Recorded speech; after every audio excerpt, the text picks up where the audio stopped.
Hello everyone, welcome to my class. இன்னைக்கு கிளாஸ்ல நாம பார்க்க போற டாபிக் ப்ராப்ளம்ஸ் இன் டிரான்ஸ்லேஷன். இது comparative literature and classics in translation ஸ்டடீஸ்ல 4th யூனிட்ல அமைஞ்சிருக்கிற டாபிக். இந்த ப்ராப்ளம்ஸ் இன் டிரான்ஸ்லேஷன்ல இன்னைக்கு 2 டாபிக்ஸ் பார்க்க போறோம். Cultural problems and grammar problems in translation. Before getting into the class, a kind request, நம்ம சேனல் என்ன சப்ஸ்கிரைப் பண்ணலைன்னா சப்ஸ்கிரைப் பண்ணுங்க, உங்க ஃப்ரெண்ட்ஸ்க்கு ஷேர் பண்ணுங்க, சஜஸ்ட் பண்ணுங்க. Thank you. So with a small introduction, நம்ம கிளாஸ்க்குள்ள போலாம். Language is important for expressing culture. So language and culture வேறெல்லாம் கிடையாது. ஒரு லாங்குவேஜ் அந்த கலாச்சாரத்தை ரிஃப்ளெக்ட் பண்ணத்தான் செய்யும். ஸோ இது கல்ச்சரை ரிஃப்ளெக்ட் பண்றது, அது மூலமா தான் எக்ஸ்பிரஸ் பண்ணும். லாங்குவேஜ் கல்ச்சரை எக்ஸ்பிரஸ் பண்ணத்தான் செய்யும். It reflects beliefs, customs, rituals and behaviours that shape identity. அப்போ லாங்குவேஜ் என்ன பண்ணுதுன்னா பிரதிபலிக்குது, ஒரு கல்ச்சரோட எல்லா அந்த அடையாளத்தையும் பிரதிபலிக்கும். அதோட பிலீவ்ஸ், கஸ்டம்ஸ், ரிச்சுவல்ஸ், பிஹேவியர்ஸ் மாதிரி எல்லா ஐடென்டிட்டியும் லாங்குவேஜ் பிரதிபலிக்கும். As a social tool, language creates rules, norms and values that guide interactions. These traditions are passed down through generations. அப்போ ஒரு சோஷியல் டூல் மாதிரி, சமூகத்தோட ஒரு வெப்பன் மாதிரி, ஒரு லாங்குவேஜ்ன்ற டூல் மூலமா தான் கல்ச்சர் என்ன பண்ணுது, ஒரு ஜென்ரேஷன்ல இருந்து இன்னொரு ஜென்ரேஷனுக்கு கடத்தப்படுது. லாங்குவேஜ் மூலமா தான் ஒருத்தரோட பழக்க வழக்கம், பாரம்பரியம் எல்லாம் அடுத்தடுத்த ஜெனரேஷனுக்கு கடத்தப்படுது. அவங்களோட நார்ம்ஸ், வேல்யூஸ் எல்லாமே பாஸ் டவுன் ஆகுது. Translation is more then words. So அப்படி ஒரு முக்கியமான விஷயம் தான் லாங்குவேஜ். கல்ச்சரையும் லாங்குவேஜையும் பிரிக்க முடியாதுன்னு சொன்னோம். அப்படிப்பட்ட ஒரு விஷயத்த நம்ம டிரான்ஸ்லேட் பண்றோம். ஒரு கதையை, ஒரு லாங்குவேஜ்ல இருக்க கதையை இன்னொரு லாங்குவேஜுக்கு நம்ம டிரான்ஸ்லேட் பண்றோம். அப்போ அதுல என்னெல்லாம் இஷ்யூஸ் வரும் அப்படிங்கிறது, அப்போ கல்ச்சுரல் ப்ராப்ளம்ஸ் நிறைய வரும். இப்போ நம்ம ஊர்ல இருக்கிற ஒரு நாவலை இங்கிலீஷ்ல டிரான்ஸ்லேட் பண்றப்போ லாங்குவேஜ்ல சும்மா வேர்ட்ஸ் மாத்துறது மட்டும் கிடையாது, கல்ச்சரையும் நம்ம என்ன பண்றோம், வேற மாதிரி மாத்தி தான் சொல்ல வேண்டியிருக்கும். அதைத்தான் நம்ம பேசுறோம். Translation is not about just changing words from one language to another. அப்போ டிரான்ஸ்லேஷன்ங்கிறது என்ன இல்லை, ஒரு லாங்குவேஜ்ல இருந்து இன்னொரு லாங்குவேஜுக்கு வேர்ட்ஸை மாத்துற வேலை மட்டும் கிடையாது. It also involves transferring cultural meanings. கலாச்சார அர்த்தத்தையும் சேர்ந்து தான் மாத்தி நம்ம கொடுக்கணும். ஓகே, ஏன்னா நம்ம கிட்ட இல்லாத நிறைய விஷயங்கள் அங்க இருக்கும், அங்க இல்லாத விஷயங்கள் நிறைய நம்ம கிட்ட இருக்கும். ஸோ மாத்துறப்போ ரொம்ப கவனமா இருக்கணும் ஒரு டிரான்ஸ்லேட்டர். ஓகே, சும்மா வேர்ட்ஸை மட்டும் மாத்தி கொடுத்தா நிறைய தவறுகள் ஏற்படலாம். The goal is to preserve the cultural message. அப்போ கல்ச்சுரல் மெசேஜை ரொம்ப பாதுகாப்பா தான் நீங்க என்ன பண்ணணும், பாஸ் பண்ண முடியும். இது வேர்ட்ஸ் மட்டும் கிடையாது. If cultures do not align, translation can lose its meaning. Culture சம்பந்தமே இல்லைன்னு வச்சுக்கோங்க, நம்ம கல்ச்சரும் இன்னொரு லாங்குவேஜ் நம்ம டிரான்ஸ்லேட் பண்ண போற கல்ச்சருக்கும் சுத்தமா ஒன்னும் ஜஸ்ட் ஆப்போசிட்னா டிரான்ஸ்லேஷனே அர்த்தம் இல்லாம போயிடுங்கிறாங்க. Challenges in translation. Translations help bridge communication gaps between cultures. Translation ஒரு வகையில நமக்கு ரொம்ப ஹெல்ப்ஃபுல்லா இருக்கும். நம்ம டிரான்ஸ்லேஷன் பண்றதுனால இன்னொரு கல்ச்சரோட, இன்னொரு லாங்குவேஜோட கல்ச்சரை பத்தி தெரிஞ்சுக்கிறோம். However, it comes with challenges. ஆனா அது ஒன்றும் ஈஸியான வேலை கிடையாது. நிறைய சவால்களோட தான் நம்ம என்ன பண்றோம், இன்னொரு கல்ச்சரை தெரிஞ்சுக்கிறோம். Knowing 2 languages is not enough. அப்போ இந்த டிரான்ஸ்லேஷன்ல ஒரு டிரான்ஸ்லேட்டர் 2 லாங்குவேஜும் எனக்கு தெரியும்ப்பா, நான் டிரான்ஸ்லேட் பண்றேன் அப்படின்னா டிரான்ஸ்லேட் பண்ண முடியாது. Translators must also understand cultural expressions, idioms and traditions. இதெல்லாம் தெரிஞ்சுதான் ஒருத்தர் டிரான்ஸ்லேட் பண்ண முடியும். இதெல்லாம் தெரிஞ்சிருக்கணும், கல்ச்சுரல் எக்ஸ்பிரஷன் தெரியணும், இடியம்ஸ் எல்லாம் தெரியணும், அந்த மரபு தொடர்கள், பழமொழிகள்லாம் இருக்குல்ல, இதெல்லாம் தெரிஞ்சாதான் டிரான்ஸ்லேஷன் ஈஸியா இருக்குங்கிறாங்க. இப்போ சும்மா வார்த்தைகள் மட்டும் தெரிஞ்சு வச்சுக்கலாம், டிரான்ஸ்லேட் பண்ண முடியாது. ரொம்ப ஆழமா இன்னொரு லாங்குவேஜை தெரிஞ்சவருக்கு அதோட கல்ச்சரோட தெரிஞ்சு வச்சிருந்தாதான் நம்ம என்ன பண்ண முடியும், ரெண்டையும் டிரான்ஸ்லேட் பண்றது ஈஸியா இருக்கும். Some phrases or jokes make sense in one language but become meaningless in another. ஒரு இடத்துல நம்ம பேசுற விஷயங்கள் இங்கே காமெடியா இருக்கலாம், நம்மளுக்கு அவங்களுக்கு என்ன இருக்கலாம், அந்த காமெடியா தோணாம இருக்கலாம், அது வேற அர்த்தத்தை கொடுக்கலாம். ஸோ ரொம்ப கவனமா இருக்கணும் அப்படிங்கிறாங்க. Cultural differences in language. Language expresses identity and lifestyle in different ways. This makes translation difficult. அப்போ லாங்குவேஜ் வந்து ஒருத்தரோட தனித்துவத்தை வெளிப்படுத்தும், அவங்களோட லைஃப் ஸ்டைல் எல்லாம் வெளிப்படுத்தும். அதனால டிரான்ஸ்லேஷன் டிஃபிகல்ட்டா தான் இருக்கும். மிஸ்அண்டர்ஸ்டாண்டிங்ஸ் can occur when cultural meanings are not properly conveyed. அப்போ நிறைய தப்பான புரிதல்களுக்கான வாய்ப்புகள் நிறைய இருக்கு. கல்ச்சுரலா அதை சேர்த்து நம்ம என்ன பண்ணோம், டிரான்ஸ்லேட் பண்ண கத்துக்கணும். அதை பண்ணல அப்படின்னா நிறைய தப்பான அர்த்தத்துக்கு வழிவகுக்கும். நம்ம கல்ச்சர்ல இருக்கிற மாதிரி அப்படியே எழுத முடியாது, சில சேஞ்சஸ் பண்ணி தான் டிரான்ஸ்லேட்டர் எழுதணும். If translators do not consider cultural differences, இதெல்லாம் எனக்கு தேவையில்லைப்பா, நான் டிரான்ஸ்லேட்டர், வார்த்தைகளை மாத்தி கொடுத்துருவேன் அப்படின்னு நினைச்சு அவர் பண்ணார்னா they risk causing confusion or offense. பெரிய குழப்பத்தை உண்டு பண்ணிடுவாங்க, ஒரு பெரிய குற்றம், அஃபென்ஸ் மாதிரி அது ஆயிடும். Social norms vary across cultures. ஏன்னா ஒரு சொசைட்டில இருக்கிற நார்ம்ஸ், அங்க இருக்க பிரின்சிபல்ஸும் இன்னொரு சொசைட்டில இருக்கிற நார்ம்ஸும் வேற வேற. ஃபார் எக்ஸாம்பிள் எடுத்துக்கோங்க, ஒரு இங்கிலீஷ் கல்ச்சர்ல செகண்ட் மேரேஜோ, கணவன் இறந்ததுக்கு அப்புறம் அடுத்த மேரேஜ் எல்லாம் ரொம்ப ரொம்ப காமன். டைவர்ஸுங்கிறது ரொம்ப காமனா இருக்கும். நம்ம ஊர்ல வந்து அது ரொம்ப இப்போ வேணா கொஞ்சம் கொஞ்சம் அது நார்மல் ஆயிக்கிட்டு வருது. ஒரு 10 years 20 years முன்னாடி எல்லாம் அது ஒரு டேபு மாதிரி, அதெல்லாம் பேசக்கூட மாட்டாங்க, வாயில கூட டைவர்ஸ்ன்ற வார்த்தையே சொல்ல மாட்டாங்க. ஓகே, அந்த அளவுக்கு வந்து நம்ம கல்ச்சருக்கும் அவங்களுக்கும் அந்த ஒரு அவங்களுக்கு வந்து ஹஸ்பண்ட் இறந்தா அடுத்து வந்து செகண்ட் மேரேஜ்ங்கிறது ரொம்ப பாசிபிளா இருக்கும் விமனுக்கு. ஆனா இங்க அதெல்லாம் பாசிபிளா இருக்காது. ஸோ அப்போ social norms vary across cultures. A word, simple, gesture may have a positive meaning in one culture but be offensive in another. நம்ம சொல்ற ஒரு வார்த்தையோ ஒரு சிம்பிளோ இங்க பாசிட்டிவா இருக்கலாம், ஆனா அதுவே அவங்களுக்கு நெகட்டிவ் மீனிங் தர்றதா இருக்கலாம். அப்போ அதெல்லாம் ரொம்ப கவனமா இருக்கணும்னு சொல்றாங்க. Religious and historical references can also be tricky to translate. அதே மாதிரி ரிலிஜியஸ் ரெஃபரன்ஸ், ஹிஸ்டாரிக்கல் ரெஃபரன்ஸ் எல்லாம் ரொம்பவே கஷ்டமான விஷயங்கள், சேலஞ்சஸ் அப்படின்னு சொல்றாங்க. If not handled carefully they may be misunderstood or misinterpreted. அப்போ ரொம்ப கவனமா அந்த டிரான்ஸ்லேட்டர்ஸ் இருக்கணும். கல்ச்சுரல் டிரான்ஸ்லேட்டும் சேர்ந்து தான் பண்ணணும், இல்லைன்னா அவங்க மிஸ்அண்டர்ஸ்டுட் ஆயிடுவாங்க, அவங்கள தப்பா தான் எடுத்துக்க வேண்டி இருக்கும். சரி, இவ்வளோ பிரச்சனைகள் இருக்கு கல்ச்சுரல் டிரான்ஸ்லேஷன்னா, இதை எப்படி ஓவர் கம் பண்ணலாம் அப்படிங்கிறதையும் பார்க்கலாம்.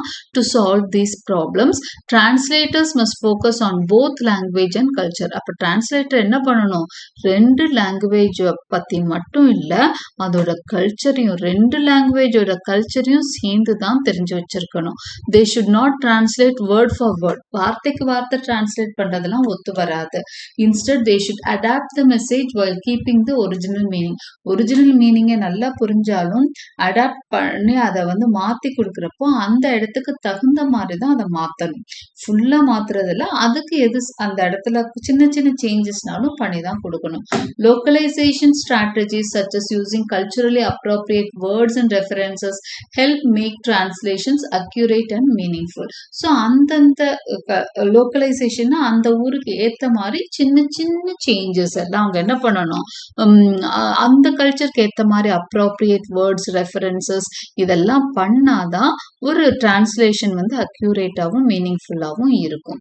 So conclusion, translation is a complex process that cos beyond words. அப்போ டிரான்ஸ்லேஷன்ன்றது ஒரு காம்ப்ளெக்ஸான ப்ராசஸ். நம்ம நினைச்ச 2 லாங்குவேஜ் தெரியணும்னு டிரான்ஸ்லேட்லாம் பண்ண முடியாது. It is a complex process.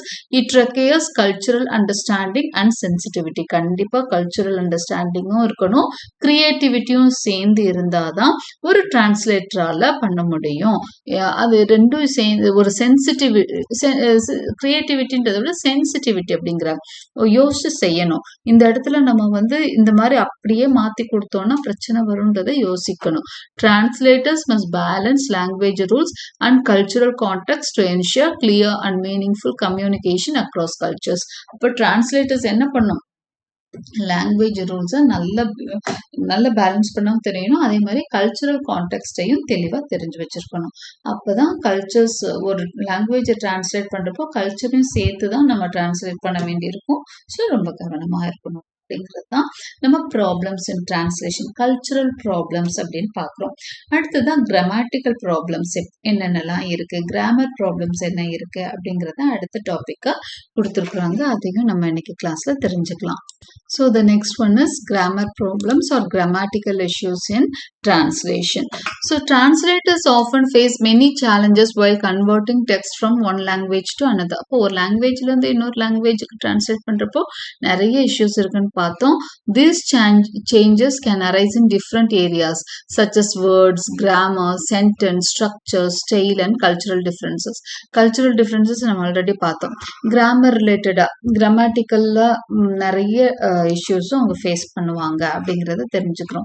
அது லெக்சிக்கலா இருக்கலாம், செமாண்டிக் அதாவது வேர்ட்ஸா இருக்கலாம், கிராமரா இருக்கலாம், சென்டென்ஸ் ஃப்ரேமிங்ல இருக்கலாம், ஸ்ட்ரக்சர்ல இருக்கலாம், ஸ்டைல்ல இருக்கலாம். இதுல எல்லாத்துலயுமே என்ன வரும், சேலஞ்சஸ் வரும்னு சொல்றாங்க. வேர்ட் ப்ராப்ளம்ஸ்ல என்ன பிரச்சனை வரும்னு பார்த்துக்கலாம். Words can have different meanings depending on the context. ஒரு வேர்டுக்கு வேற வேற மீனிங் இருக்கலாம் இல்லையா. Some words do not have direct translations. ஒரு சில வார்த்தைகளுக்கு டைரக்டான டிரான்ஸ்லேட் பண்றதுக்கு ப்ராப்பரான appropriate word இருக்காது. Other problems include new words, synonyms and antonyms that change meaning based on context. இன்னும் ஒரு சில இடத்துல என்னன்னா ஒரு லாங்குவேஜ்ல இருக்க வேர்டை டிரான்ஸ்லேட் பண்றப்போ அந்த வேர்டுக்கு பல்வேறு மீனிங் இருக்கலாம். ஓகே, அது கான்டெக்ஸ்டுக்கு ஏற்ற மாதிரி மாறுபடும். இது எல்லாமே இந்த வேர்ட் பண்ணுன்னு சொல்லுவாங்கல்ல, வார்த்தைகள் அப்படியே விளையாடுவாங்க. ஸோ அதுல நிறைய இஷ்யூஸ் இருக்கு. வார்த்தைகள்ல ரொம்ப கவனமா தேர்வு செய்யணும் அப்படின்றதான் சொல்றாங்க. ஓகே, இதுதான் லெக்சிக்கல் செமாண்டிக் issues சொல்றாங்க. Some words have multiple meanings making it difficult to choose the right one. அப்போ டிரான்ஸ்லேட்டருக்கு இதுல எதை செலக்ட் பண்றது, ஒரு வேர்டுக்கு நிறைய மீனிங்ஸ் இருக்கும். ஓகே, இல்லைன்னா ஒரு அர்த்தத்துக்கு நிறைய வேர்ட்ஸ் இருக்கும். எந்த வேர்ட் போட்டா கரெக்டா இருக்கும் அப்படிங்கிற பிரச்சனைகள்லாம் வரும். அடுத்ததான் கிராமர் ப்ராப்ளம்ஸ்லன்னு பார்த்தீங்கன்னா, grammar rules vary between languages. ரூல்ஸே மாறுபடும். Some issues include verb, tenses, pronouns and sentence structure. இந்த மாதிரி எல்லாத்துலேயுமே இஷ்யூஸ் வரலாம். For example, in English pronouns like he or she are necessary, but in some languages they can be left out. இப்போ நிறைய லாங்குவேஜில் ப்ரோனவுன்ஸே இருக்காதான். நம்ம he comes, she comes எல்லாம் சொல்கிறோம் இல்லையா, ப்ரோனவுன்ஸ் யூஸ் பண்ணி ஒரு சென்டென்ஸ் அமைக்கிறோம். அதெல்லாம் ப்ரோனவுன்ஸே இல்லை நிறைய லாங்குவேஜ்லன்னு சொல்றாங்க. ஓகே, அப்போ இதெல்லாம் கிராமர் ப்ராப்ளம்ஸ். அப்போ டிரான்ஸ்லேட் பண்றப்ப இந்த இடத்துல எல்லாம் ப்ராப்ளம்ஸ் வந்துடும். அந்த இடத்துல ப்ரோனவுனே இருக்காது ஒரு லாங்குவேஜ்ல. அப்போ ஹீ வர இடத்துல என்ன அவங்க போடுவாங்கன்றது இருக்கும் இல்லையா, திரும்ப அந்த நேமை தான் அவங்க செலக்ட் பண்ணணும். The translator must decide whether to include them or not. அப்போ இதெல்லாம் டிரான்ஸ்லேட்டர் தான் முடிவு பண்ண வேண்டியது. அடுத்தது சென்டென்ஸ் ஸ்ட்ரக்சர்ல சின்டாக்ஸ் இஷ்யூஸ் என்னெல்லாம் வரும் அப்படின்னா, different languages have different sentence structures. Sentence structures வேற மாதிரி இருக்கும். Some languages use active voice very often while others use passive voice. ஒரு சில language active voice, passive voice நம்ம கேள்விப்பட்டிருப்போம் இல்லையா. ஸோ ஆக்டிவ் வாய்ஸ்லயே அந்த சென்டென்ஸ் எல்லாம் அமைஞ்சிருக்கும் நிறைய லாங்குவேஜஸ்ல. ஒரு சில லாங்குவேஜஸ்ல பாசிவ் வாய்ஸ்ல இருக்குமா அதிகமா. So some structures like rhetorical devices do not exist in other languages. Rhetorical languages devisesனா ஃபிகர்ஸ் ஆஃப் ஸ்பீச்னு சொல்றோம் இல்லையா. இப்போ தமிழ்ல இங்கிலீஷ்ல எல்லாம் கூட இருக்கும். ஒரு சில இந்த உவமை, சிமிலிம்பம், உருவகம், மெட்டஃபார் அப்படின்லாம் சொல்லுவோம். ஆனா எல்லா ஃபிகர்ஸ் ஆஃப் ஸ்பீச்சும் எல்லா லாங்குவேஜ்லயும் இருக்கும்லாம் சொல்ல முடியாது. ஒரு சில லாங்குவேஜஸ்ல அந்த பொயட்டிக் ஸ்டைலே இருக்காது. அவங்க ஃபிகரேட்டிவ் லாங்குவேஜை யூஸ் பண்ண மாட்டாங்க. ஸோ அப்ப எல்லாம் நீங்க என்ன பண்ணுவீங்க, டிரான்ஸ்லேட் ஒரு போயமை டிரான்ஸ்லேட் பண்ணிட்டு இருக்கீங்க. போயம்ல நிறைய ஃபிகரேட்டிவ் லாங்குவேஜ் இருக்கு, நிறைய ஃபிகர்ஸ் ஆஃப் ஸ்பீச் யூஸ் பண்ணிருக்காங்க. அதை எப்படி டிரான்ஸ்லேட் பண்ணுவீங்க, அங்க இஷ்யூஸ் வரும். Translators must find ways to make sentences clear while keeping the original meaning. So அந்த மாதிரி இடங்கள்ல ஒரிஜினல் மீனிங்கை வச்சுட்டு அவங்க என்ன பண்ணுவாங்க, ப்ராப்பரா அதை காட்ட தெரியணும்னு சொல்றாங்க. Style and rhetoric issues. Translators also need to consider the tone and style of a text. அதே மாதிரி டோன் எப்படி இருக்கு, ஸ்டைல் எப்படி இருக்கு. ஏன்னா அந்த டோன்னா எப்படி, அந்த மெசேஜ் ஸ்டேட்மெண்ட் மாதிரி இருக்கா, ஒரு பர்சுவேசிவா இருக்கா, தூண்டி விடுற மாதிரி இருக்கா, இன்டென்ஷன் என்ன மாதிரி இருக்கு, இது எல்லாத்தையும் கிராஸ்ப் பண்ணணும் டிரான்ஸ்லேட்டர். எந்த மாதிரி எழுதியிருக்காரு, எந்த டோன்ல இருக்கு அப்படிங்கிறத அந்த டிரான்ஸ்லேஷன் ஒர்க்ல இருந்து புரிஞ்சுக்கிட்டு அது மாதிரி தான் என்ன பண்ணணும், அவரு அந்த டார்கெட் டெக்ஸ்ட்ல எழுதணும்.